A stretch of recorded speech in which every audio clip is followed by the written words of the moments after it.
Welcome to College Algebra. This is Unit 4 on expressions, equations, and functions.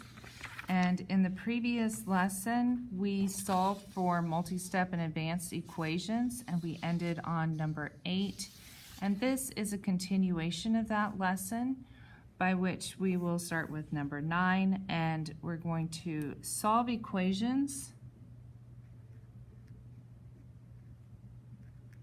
with special solutions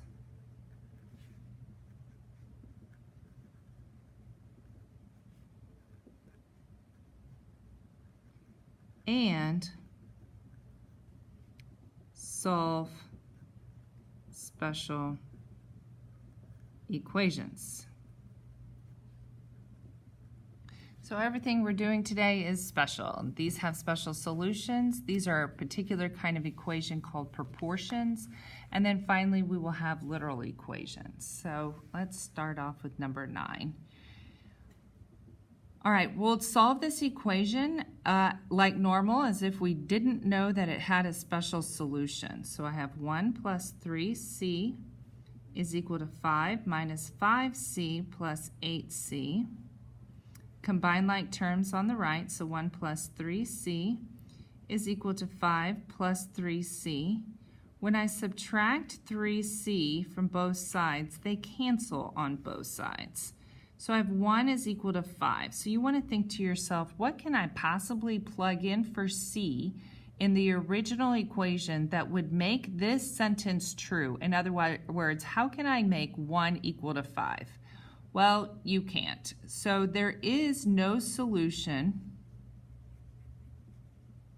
In other words, there is no value for c that would make this sentence true.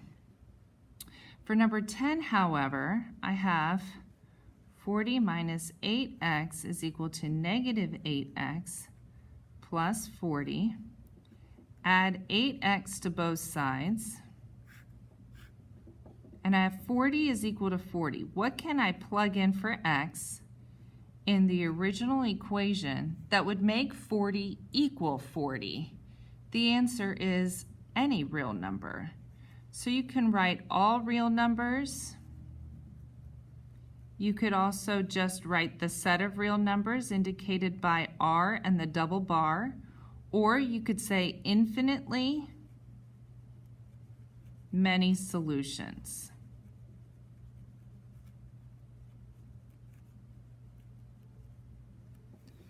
A proportion is solved by cross multiplying. How did we come up with cross multiplication? Well, let's take a look at the example or the little demo in the box on the left. So in order to solve for some variable, any one of these, what I would need to do is get rid of the denominator by multiplying both sides by b. So then I would have a is equal to bc over d. Then if I multiply both sides by d, I would have AD is equal to BC, where these D's cancel. So essentially what I've done is I've multiplied the denominator of this fraction by the numerator of this fraction. Here's the BC part. And I've multiplied the denominator of the right-hand fraction by the numerator of the left-hand fraction. So that's the AD part. And we call this cross multiplication. We want to be very careful with cross multiplication because we get very confused and we want to do it when we're only supposed to multiply straight up. So what I suggest is actually creating a little butterfly with your pencil. And in the middle of the butterfly should be an equal sign. If there is a dot or a multiplication sign, then you're not supposed to cross multiply. But if you've got an equal sign, we're good to go. So here we've got 5 times x plus 4 is equal to 3 times 2 is 6. Distribute the 5x plus 20 is equal to 6. Subtract 20 from both sides. And I get 5x is equal to negative 14. Divide by 5x is equal to negative 14 over 5. And we can just leave it like that. We'll do the same thing for number 20. cross multiply, only this time I have two sets of binomials, but we can do that. I've got 10 times 2x minus 8 is equal to 8 times 5x minus 9. A lot of times people ask me, does it matter which side of the equation goes which? No, as long as you're multiplying the correct numerator by the correct denominator. Now I'm going to distribute, so I have 20x minus 80 is equal to 40x minus 72. Subtract 20x from both sides. I have negative 80 is equal to 20x minus 72. Add 72. So then I have negative 8 is equal to 20x. When I divide both sides by 20 and reduce the fraction, I get x is equal to negative 2/5. The last section of this lesson deals with literal equations. A literal equation is an equation that contains two or more variables. Formulas are example of literal equations. If one or more of the variables in an equation is present only to the first power, then we can solve for that variable by treating the other variables as if they were constants and using the steps for solving equations. So we're going to solve these equations like normal, only what we're solving for will be in terms of other variables. So you're not going to have a nice clean number as your final answer. Number 13 is the circumference of a circle. Circumference is equal to 2 pi r, but we're going to solve this equation for pi. Well, the 2 and the r are being multiplied by pi, so I'm going to say I need to divide both sides by the 2 and the r. So then I get pi is equal to c over 2r. I have indeed now isolated the variable that was asked for, and so this is my final answer. This is a check mark, not a number. For number 14, I'm going to solve for r. So in order to get to the r, I need to figure out what to do with the p. I'm going to go ahead and distribute it. So I get a is equal to p plus prt. This is the formula for interest.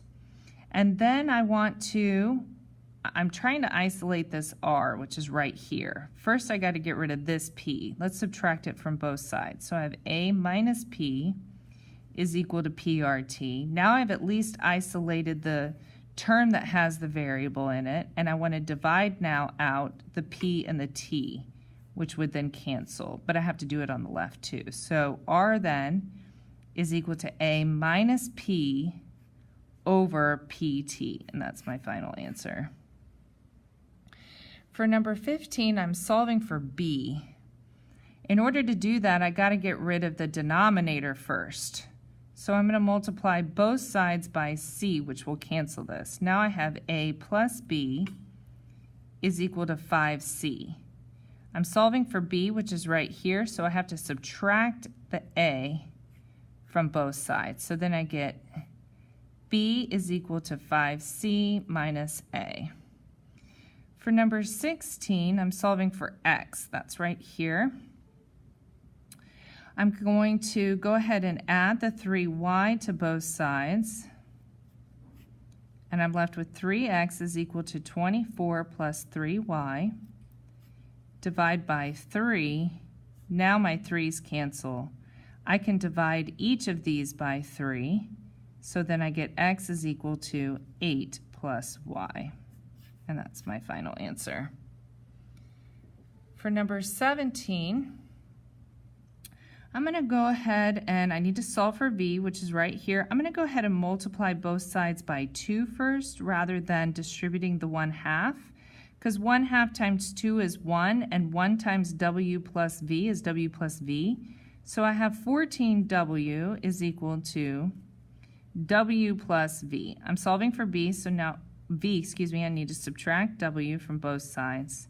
So my final answer then is v is equal to 3w, and that's my final answer.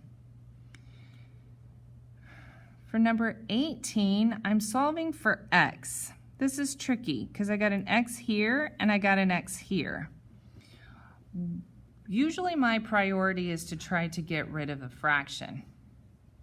So I'm going to go ahead and multiply both sides by 3 so that I can cancel my fraction on the right. 3 times 2 is 6. So I have 6 times 2x minus b is equal to 5cx. All right. Let's go ahead and distribute that 6 so that I can reach in there and grab that x. So I'm distributing the 6 and I get 12x minus 6, that's a b. It's hard when a 6 and a b are right next to each other, is equal to 5cx. Okay? I still got to get that x. There's an x here and there's an x here. All right? How am I going to reach in there and grab it? Well, let's put the 6b on the right. That would make it positive. And the 5cx on the left so that the x's are at least on one side of the equation. Okay? Now what I can do is take the x and factor it out. So I have then x times 12 minus 5c is equal to 6b. Now I can divide both sides by 12 minus 5c, 12 minus 5c.